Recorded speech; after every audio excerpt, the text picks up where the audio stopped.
All right, y'all. Welcome to the show. Today, we're all over the place. We got some more Chris Christie. This time, he's not swinging at Donald Trump's face. He's swinging at Ron DeSantis' face. So that's fun. That's the first time I think I've seen him go after Ron DeSantis. We also have, there's a pastor who's a massive Trump lover who, man, this is going to hit all the right points for the far right.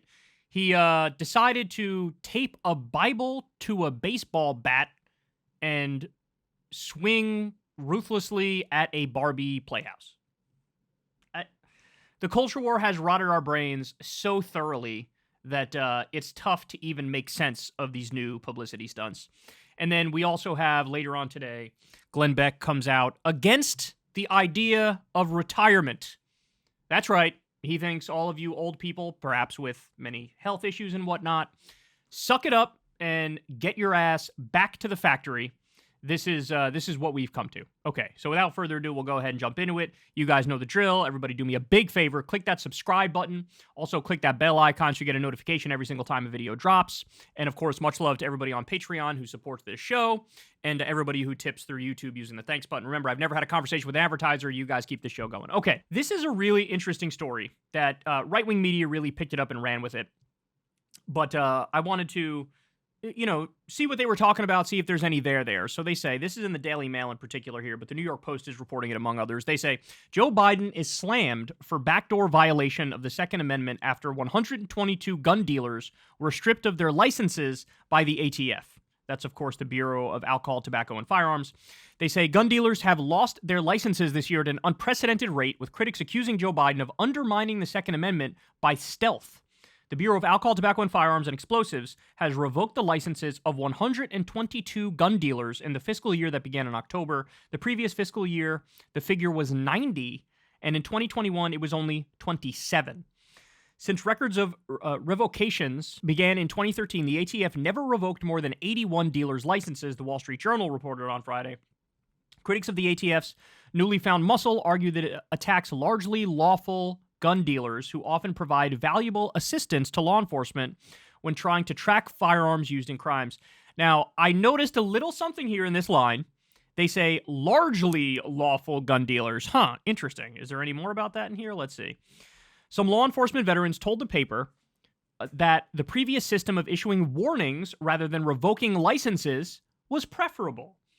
The gun dealers were our first line of defense against gun trafficking, said Peter Forcelli, a retired deputy assistant director. Why are we now beating an ally into submission?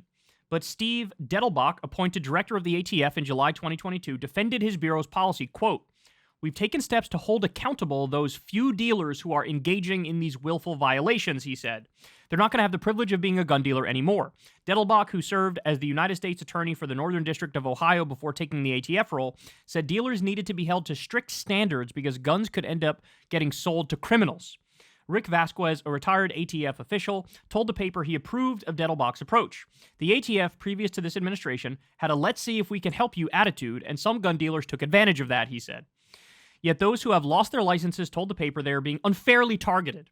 Anthony Navarro lost his license last year after receiving 3 earlier warnings since 2009. He still sells firearm accessories at his store in Greeley, Colorado. We were making $1 million a year, now it's less than $100,000, he said. This policy is designed to be a backdoor violation of the Second Amendment. So this is that guy that they're referring to right here, you can see. An ATF inspector had in 2015 recommended revoking Navarro's license for his shop in Colorado after sending him warning letters in 2009 and 2011. The 2015 inspection turned up 10 violations, including selling guns to people who said they were prohibited from owning guns on background check forms. Excuse you? Let me repeat that. So this guy was warned multiple times in the past in 2009 and 2011. He was inspected in 2015.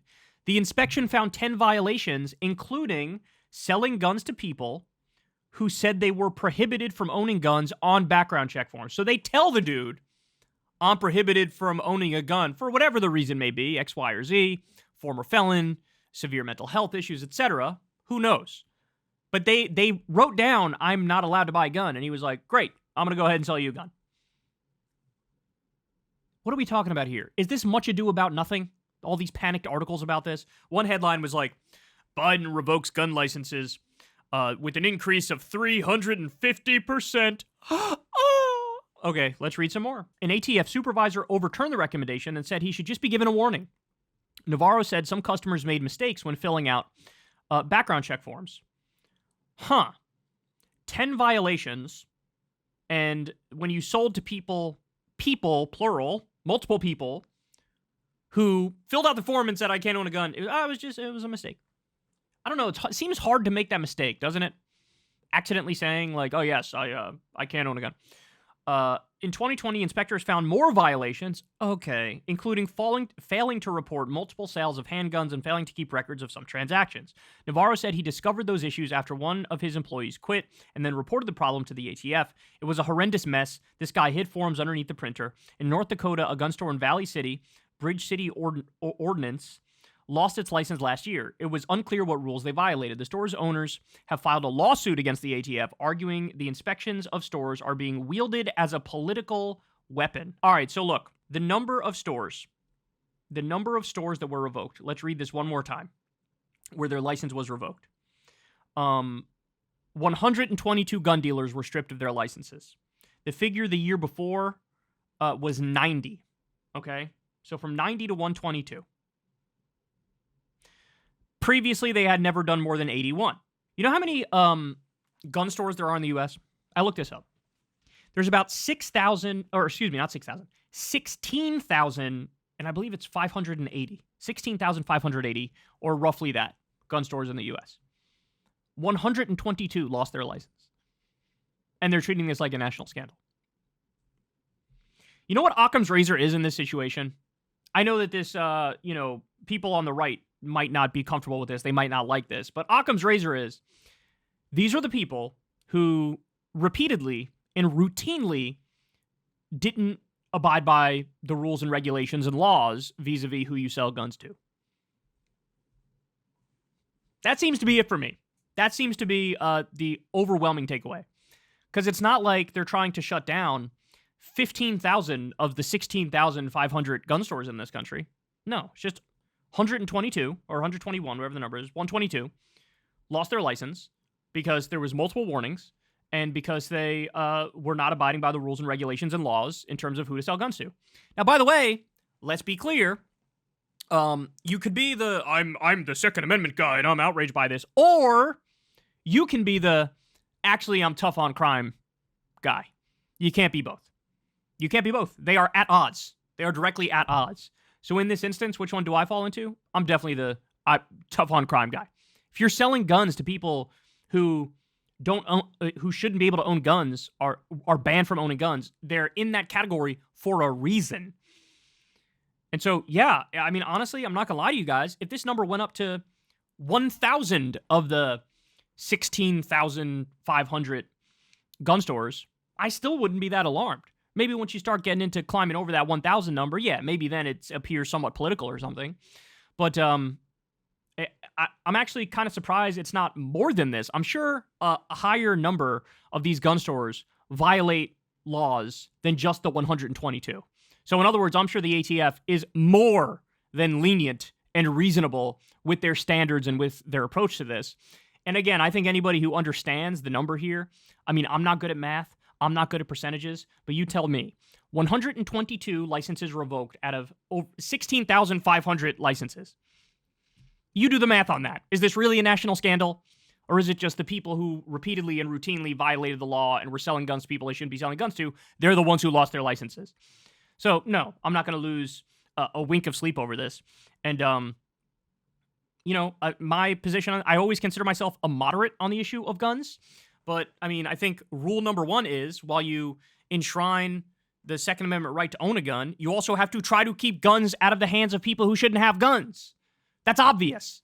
But now all of a sudden it's a scandal. They're trying to muck something up here against Biden. And honestly, I think it's really weak, especially since when you look at the polling on gun reform, people are overwhelmingly in favor of banning high-capacity magazines, doing universal background checks. Even banning assault weapons creeped up over 50% when that one used to be under 50% all the time.